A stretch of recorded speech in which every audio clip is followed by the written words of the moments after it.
ዛሬ ምሽት ዓለም ትንፋሿን ውጣ እየጠበቀች ነው። በፕሬዝዳንት ዶናልድ ትራምፕ የተሰጠው የ48 ሰዓት የመጨረሻ ማስጠንቀቂያ ሊያበቃ ጥቂት ሰዓታት ብቻ ቀርተውታል። ትራምፕ ለቴህራን ያስቀመጡት ምርጫ ግልጽ ነው። የሆርሙዝ ወሽመጥን መክፈትና የአሜሪካን የሰላም ጥያቄ መቀበል። ይህ ካልሆነ ግን እርሳቸው የአንድ ስልጣኔ ሞት ብለው የጠሩትን አስከፊ ጥቃት ማስተናገድ ይሆናል። ይህ አዲስ ዜና ነው።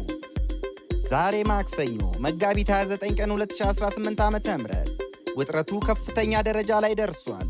እንደ ሂንዱ ዘገባ ከሆነ ፕሬዝዳንቱ ዛሬ ማለዳ ባስተላለፉት መልእክት ሙሉ ለሙሉ ስልጣኔ ሊጠፋ ይችላል ሲሉ አስጠንቅቀዋል።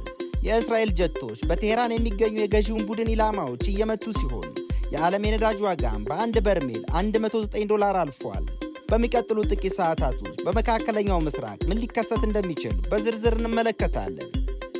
የመጨረሻው ጊዜ ገደብ በዋሽንግተን አቆጣጠር ዛሬ ምሽት 2 ሰዓት ላይ ያበቃል።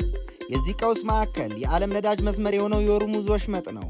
ዘ ጋርዲያን እንደዘገበው ወሽመጡ ተዘግቶ የሚቀጥል ከሆነ ትራምፕ የኢራንን ድልድዮችና የኃይል ማመንጫዎች በመምታት አገሪቱን ወደ ድንጋይ ዘመን ለመመለስ ዝተዋል።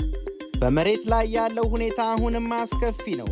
ፒፒኤስ ኒውስ እንደገለጸው የእስራኤል ጦር በዓለም ትልቁ በሆነው የደቡብ ፓርስ የተፈጥሮ ጋዝ መሬት ላይ ጥቃት ፈጽመዋል። ይህ ጥቃት የኢራን ዋነኛ የገቢ ምንጭ ለማድረቅ ያለመ ነው። አሶሲኤትድ ፕሬስ በበኩሉ የቴሄራን መንግሥት ዜጎቹን በኃይል ማመንጫው ዙሪያ የሰው ሰንሰለት በመፍጠር ጥቃቱን እንዲከላከሉ ጥሪ ማቅረቡን ዘግቧል። ይህ በእንዲህ እንዳለ ከዚህ ጦርነት ለመውጣት ቀዳዳ አለን? የፓኪስታን፣ ግብፅና ቱርክ አደራዳሪዎች ከፍተኛ ጥረት እያደረጉ ነው። ሬውተርስ እንደዘገበው ኢራን በፓኪስታን በኩል የ10 ነጥብ የሰላም ጥያቄዎችን አቅርባለች። ይሁን እንጂ ኢራን የምትፈልገው የ45 ቀን ጊዜያዊ ተኩስ ማቆም ሳይሆን ማዕቀቦች ሙሉ በሙሉ እንዲነሱና ጦርነቱ በቋሚነት እንዲቆም ነው። ይሁን እንጂ ዋይት ሃውስ ለዚህ ጥያቄ እጅ አልሰጠም። ፕሬዝዳንት ትራምፕ ትናንት በሰጡት መግለጫ የቀረበውን ሐሳብ በቂ አይደለም ብለዋል።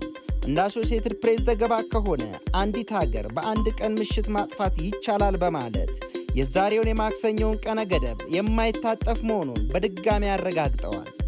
የዚህ ጦርነት ተጽዕኖ በመካከለኛው ምስራቅ ብቻ የተገደበ አይደለም።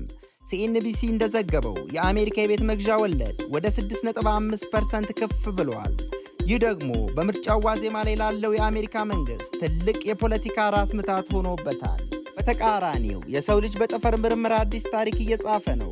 የናሳው አርቴሚስ 2 ተልዕኮ ከምድር ርቆ በመጓዝ አዲስ ሪከርድ መመዝገቡን ሮይተርስ ዘግቧል። ነገር ግን በምድር ላይ ያለው እውነታ የሀብት ሽሚያና የኃይል አቅርቦት ስጋት ነው።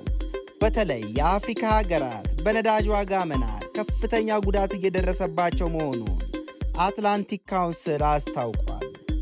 ወደ ምሽቱ 2 ሰዓት እየተቃረብን ስንሄድ ዓለም ሰዓቷን እየተመለከተች ነው። ትራምፕ ያቀረቡት የሰላም ቦርድ መፍትሄ ያመጣ ይሆን ወይስ ዓለም አይታው የማታውቀውን አስከፊ ጦርነት እናያለን? የኢራኑ ፕሬዝዳንት መሱድ ፔዜሽኪያን 14 ሚሊዮን ኢራውያን መስዋዕት ለመሆን ዝግጁ ናቸው ብለዋል። ዋሽንግተን ደግሞ ጣቷን በቃታው ላይ አድርጋለች። የሚቀጥሉት ጥቂት ሰዓታት የዓለምን የቀጣይ ዘመናት ታሪክ ይወስናሉ። እኛም አዳዲስ መረጃዎች ሲደርሱን ወዲያውኑ ይዘን እንቀርባለን። መረጃዎች በፍጥነት እንዲደርሷችሁ ሰብስክራይብ በማድረግ የደውል ምልክቷን መጫን እንዳትረሱ። ለዛሬ የነበረን መረጃ ይህን ይመስላል።